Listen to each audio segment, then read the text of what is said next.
Botticelli hits my confidence. Botticelli and Raphael, shirts and trousers. Delhi சட்டப்பேரவை தேர்தலில் மாபெரும் வெற்றியை பாரதிய ஜனதா கட்சி பதிவு செய்திருக்கிறது. இந்நிலையில் நாளை அங்கு பதவியேற்பு விழா நடைபெறவிருக்கிறது. டெல்லி முதல்வர் யார் என்பதை தற்போது வரை பாஜக அறிவிக்காத ஒரு சூழலும் இருக்கிறது. முதல்வர் ரேஸில் முந்தும் முக்கியமான 3 பேரின் பலம் பலவீனம் குறித்து விவரிக்கிறார் செய்தியாளர் ஆனந்தி. முதல்ல யாரு டெல்லி முதலமைச்சர் அப்படின்றத பாஜக இன்னும் அறிவிக்காததுக்கு என்ன காரணம்? இந்த ரேஸ்ல இவங்க தான் முதல்வர் அப்படின்னு யாரெல்லாம் வருவாங்கன்னு கணிக்கப்பட்டிருக்கு? அந்த முக்கியமான 3 பேர் யாரு? அவர்களுடைய பலம் பலவீனம் அம்சங்கள் குறித்து சொல்லுங்க. திலகவதி, முதல்ல டெல்லியோட தேர்தலில் இந்த பாஜக வந்து இந்த டெல்லி சட்டசபை தேர்தலில் 27 ஆண்டுகளுக்கு பிறகு அவங்க வெற்றி பெற்றிருக்காங்க. அது ரொம்ப ரொம்ப பெரிய விஷயமாக பார்க்கப்படுது.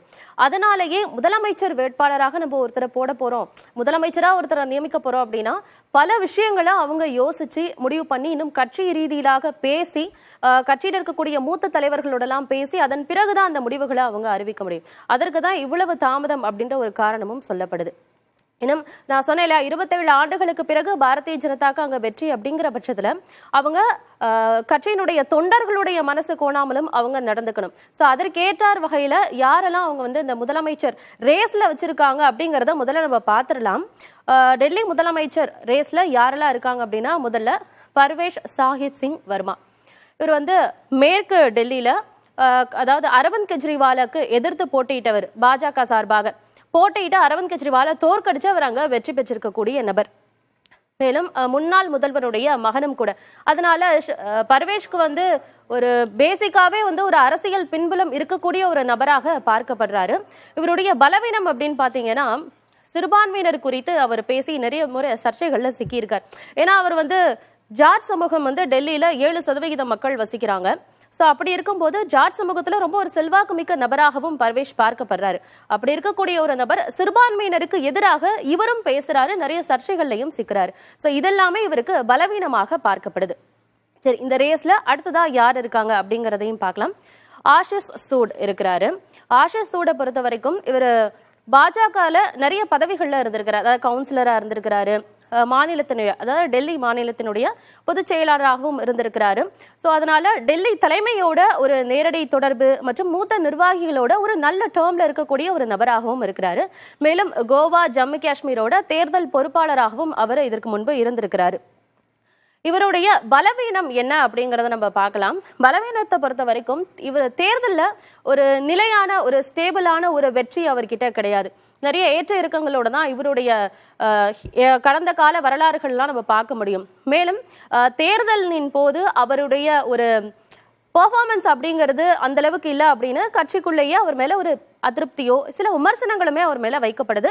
ஸோ அதெல்லாமே அவருக்கு ஒரு பெரிய பலவீனமாக தான் பார்க்கப்படுது. மேலும் அவர் ஒரு விஷயத்தை குறித்து வெளியில பேசக்கூடிய நிறைய கருத்துக்கள் எல்லாமே சர்ச்சைக்குரிய வகையில தான் அவருடைய கருத்துக்களை முன் வச்சிருக்கிறாரு.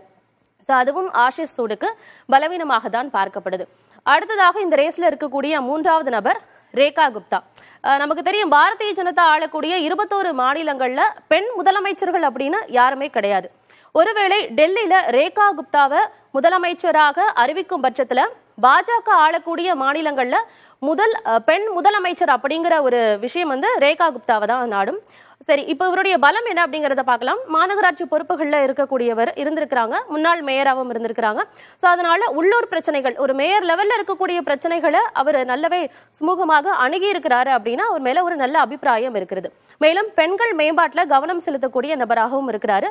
பெண்களுக்கான ஒரு வளர்ச்சி திட்டங்களை கொண்டு வருவதிலும் சரி, மேலும் பெண்கள் வளர்ச்சிக்கு என்ன விஷயங்கள் தேவை அப்படிங்கிறதுலையும் ரொம்ப கவனம் செலுத்தக்கூடிய நபராகவும் ரேகா குப்தா இருக்கிறாரு. அதனால பாஜகக்குள்ள இருக்கக்கூடிய பெண் நிர்வாகிகள் மத்தியில இவருக்கு ஒரு நல்ல வரவேற்பு இருக்கு அப்படின்னு சொல்லப்படுது.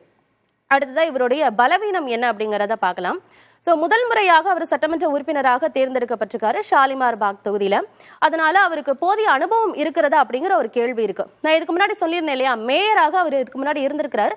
ஆனா ஒரு மேயர் லெவல்ல இருக்கக்கூடிய பிரச்சனைகளை அவர் நல்ல சுமூகமாக அணுகி இருக்கிறாரு அப்படின்னு சொல்லப்பட்டாலும் கூட, ஒரு முதலமைச்சராக அவர் வருகிறார் அப்படிங்கிற ஒரு பட்சத்துல ஒரு மாநிலத்தினுடைய முதலமைச்சர், அதுவும் நம்ம நாட்டினுடைய தலைநகர் டெல்லி, ஸோ அதை நிர்வகிக்கக்கூடிய ஒரு அனுபவமோ இல்ல அது சார்ந்து வரக்கூடிய பிரச்சனைகளையோ இவர் எதிர்த்து போட்டியிட ஃபேஸ் பண்ணக்கூடியவரா, அதற்கான அனுபவம் அவருக்கு போதிய அளவுல இல்ல, குறைவாக தான் இருக்கு அப்படின்னு சொல்லப்படுது.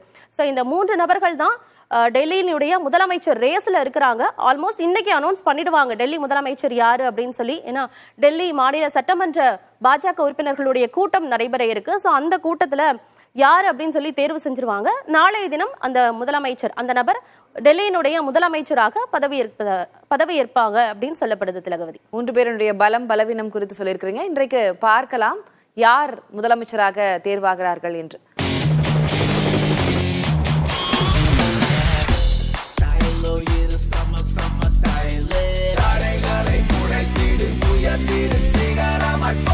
ஃபிட்டான போட்டிசலி இருந்தா கான்ஃபிடென்ட்டா என்ன வேணாலும் செய்யலாம். Botticelli, it's my confidence. Botticelli and Raphael, shirts and trousers.